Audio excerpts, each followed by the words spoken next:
देख रहे हैं आरके न्यूज लाइव। देश और दुनिया की हर बड़ी खबर सबसे पहले सबसे तेज। चावल उत्पादन में भारत अब दुनिया का पहला देश बन गया है, जिसने हाल ही में चीन को पीछे छोड़ दिया है। भारत का चावल उत्पादन 150 से 152 मिलियन मीट्रिक टन तक पहुंच गया है, जबकि चीन का उत्पादन 145 से 146 मिलियन मीट्रिक टन तक है। इसके भारत वैश्विक उत्पादन का लगभग 28% हिस्सा रखता है और शीर्ष स्थान पर भी है। प्रधानमंत्री नरेंद्र मोदी 10 से 12 जनवरी तक गुजरात के 3 दिवसीय दौरे पर रहेंगे, जिसमें आस्था, विकास और अंतर्राष्ट्रीय कूटनीति के पहलुओं को जोड़ा गया है। 10 जनवरी को वे सोमनाथ मंदिर पहुंचकर ट्रस्ट की बैठक की अध्यक्षता करेंगे और 11 जनवरी को विशेष पूजा और शौर्य यात्रा में शामिल होंगे। 12 जनवरी को जर्मनी के चांसलर फ्रेडरिक मर्ज का स्वागत भी करेंगे।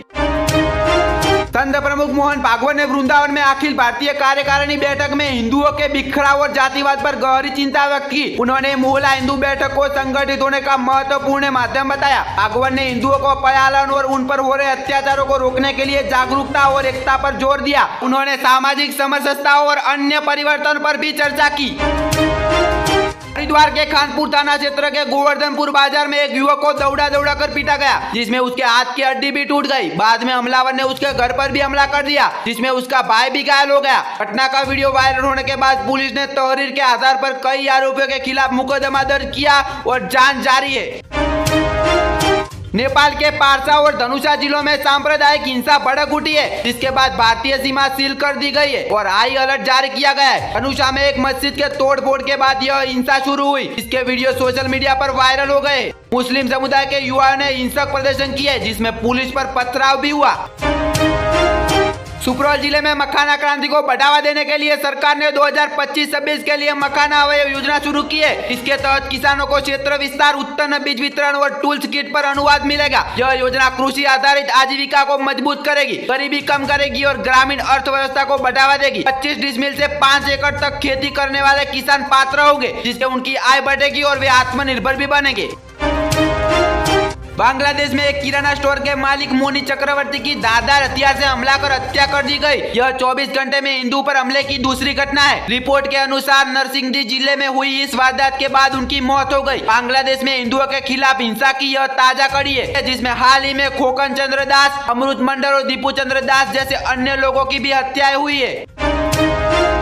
बिहार में 40 साल बाद ऐसी भीषण सर्दी पड़ रही है, जिसने जनजीवन को अस्त व्यस्त कर दिया है। दिसंबर से जनवरी तक 22 कोल्ड डे दर्ज हुए और समस्तीपुर में 27 साल का रिकॉर्ड टूटा है। पश्चिमी विक्षोभ के कारण आई ठंड से स्वास्थ्य सेवाएं प्रभावित हुई है और हार्ट अटैक और ब्रेन हेमरेज के मामले भी बढ़े। यात्रा, कृषि और पशुपालन पर भी असर पड़ा है। 15 जनवरी के बाद आंशिक राहत की उम्मीद है। सीबीआई ने ओडिशा पुलिस सब इंस्पेक्टर भर्ती परीक्षा घोटाले में 60 पन्नों की प्रारंभिक चार्जशीट दाखिल की है। इसमें परीक्षा संचालन में बड़े पैमाने पर हेराफेरी और गंभीर प्रणालीगत विफलताओं का खुलासा हुआ है। 16 आरोपियों के नाम है, जिसमें शंकर पृष्टि को मास्टरमाइंड बताया गया है। चार्जशीट में प्रश्न पत्रों की छपाई में अनियमितता और ओडिशा पुलिस भर्ती बोर्ड की भूमिका पर सवाल उठाए गए। प्रति उम्मीदवार 25 लाख रुपए लेकर पेपर लीक करने का भी आरोप है।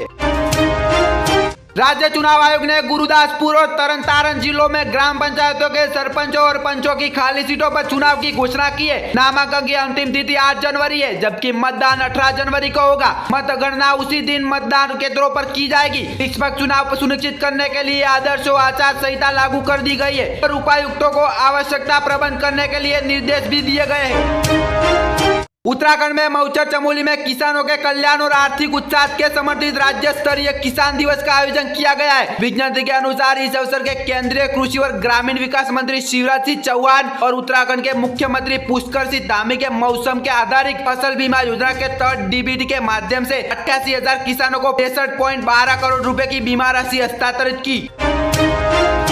गुजरात की राजधानी गांधीनगर में टाइफाइड के 113 संदिग्ध मामलों के बाद केंद्रीय गृह मंत्री अमित शाह ने प्रशासन को युद्ध स्तर पर कार्रवाई के निर्देश दिए। पाइपलाइन लीकेज की मरम्मत, इलाज, सर्वे और रोकथाम के लिए स्वास्थ्य इंतजाम तेज किए गए।